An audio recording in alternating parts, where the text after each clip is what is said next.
신종호의 마켓뷰입니다. 최근 증시는 금리에 조금 많이 놀랐습니다.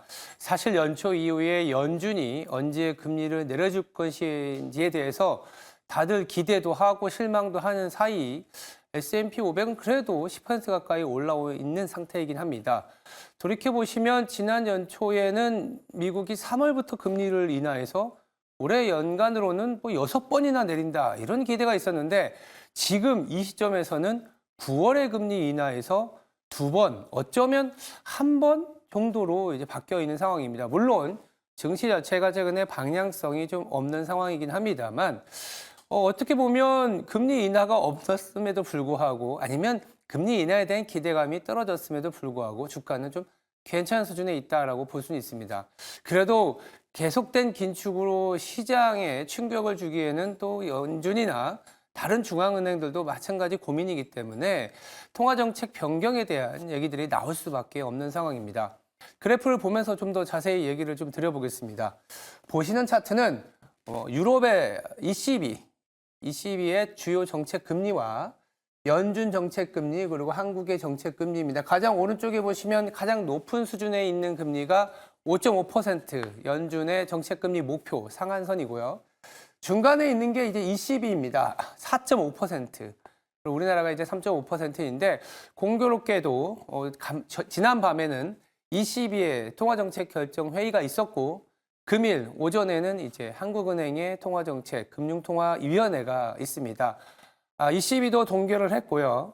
국내도 10번 연속 아마 동결이 예상이 되고 있습니다. 다만 그 안에서 이 각자마다의 고민이 있습니다.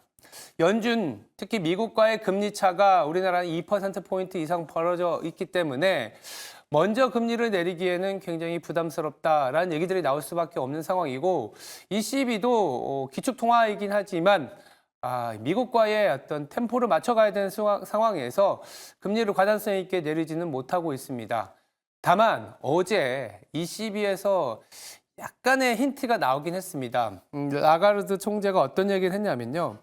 모든 것이 2%로 돌아갈 때까지 기다리진 않겠다.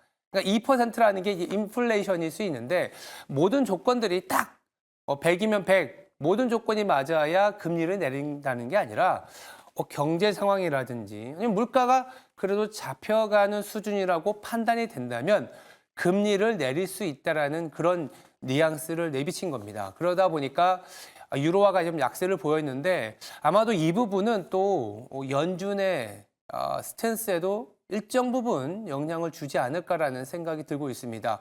그러다 보니까 간밤에 PPI가 안정을 찾으면서 미국의 증시가 올라온 부분도 있지만 저렇게까지 높은 금리를 지금 미국 같은 경우에는 가장 오른쪽에 보시면 지금 2000년 이후를 보시면 거의 레벨이 이 정도까지 높아진 수준은 없었습니다. 성장률을 감안한 금리 결정이 중요한데 지금 5.5%는 명목 성장률이 5%도 안 되는 수준이기 때문에 다소 과도하다라는 얘기들이 계속 나오고 있고 지금 생산자 물가지수 내지는 소비자 물가지수 고용지표를 보면 과연 금리를 내릴 수 있겠냐 이런 얘기들이 나오지만 고용시장 그리고 물가를 같이 봤을 때 이 밸런스 파월 연준 의장이 시장에 비둘기적인 스탠스를 내비쳤던 거는 물가만 보고 간다 이런 얘기가 아닙니다.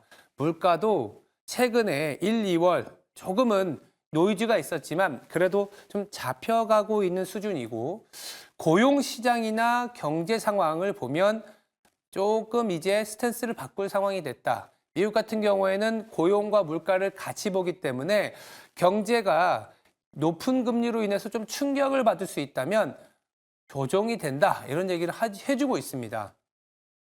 그래서 일부러 만약에 지표를 찾아보면 NFIB라 그래서 소기업 낙관지수, 소기업을 대상으로 하는 서베이 지표가 있는데 이런 소기업 쪽은 굉장히 지금 높은 금리에 힘들어하고 있습니다. 그러다 보니까 조금 금리를 낮춰주면서 미국 경제가 숨통을 틔울 수 있는 그런 순간은 되지 않겠냐 정도는 나오고 있습니다.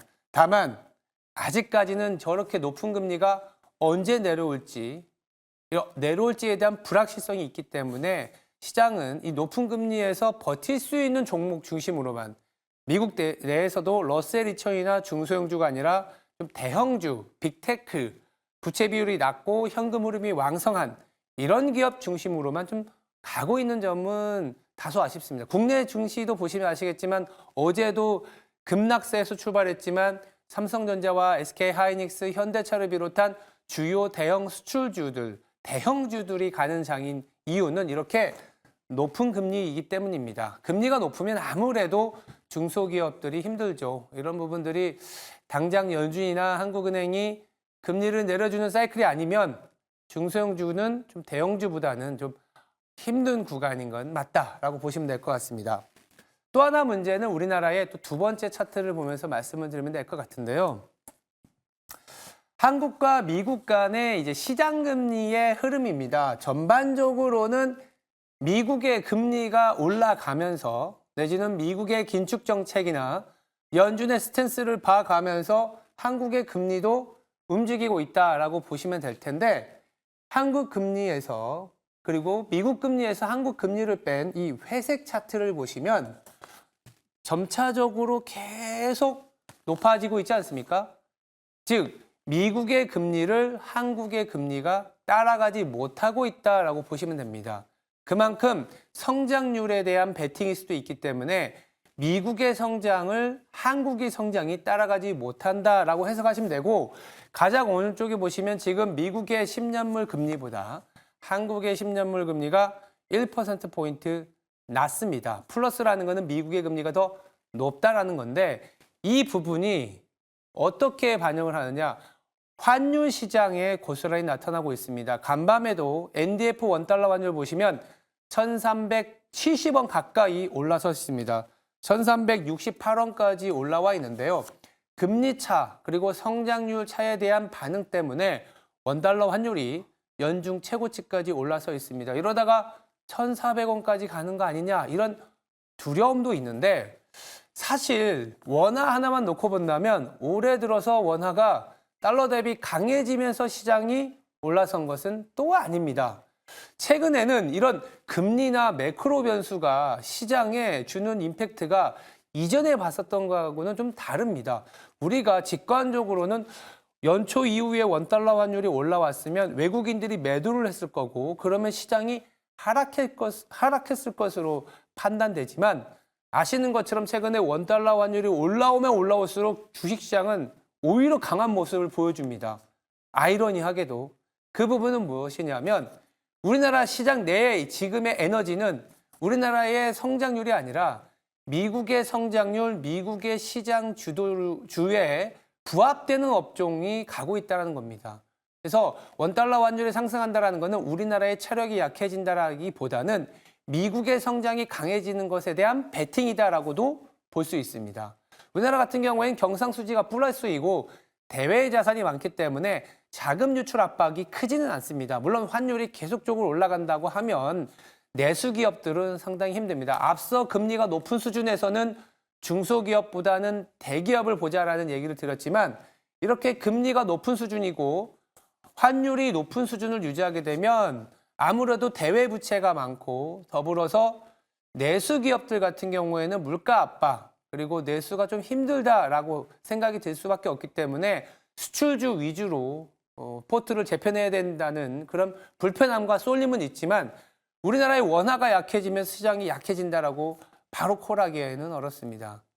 그래서 지금 나타나는 현상은 금리가 너무 높아서 힘들다, 환율이 높아서 힘들다가 아니라 높은 금리와 높은 환율에서의 적응력, 그 적응력에서의 우리 시장의 성격 규명이 보다 중요하다라고 할 수 있겠습니다.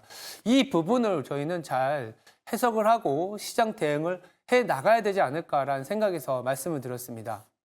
그래서 이어지는 증시 대담 토론에서는 이렇게 국내외 통화 정책에 따른 금리 방향성 그리고 우리나라의 환율과 매크로 변수에 어떤 영향을 줄지 자세히 좀 다뤄보도록 하겠습니다.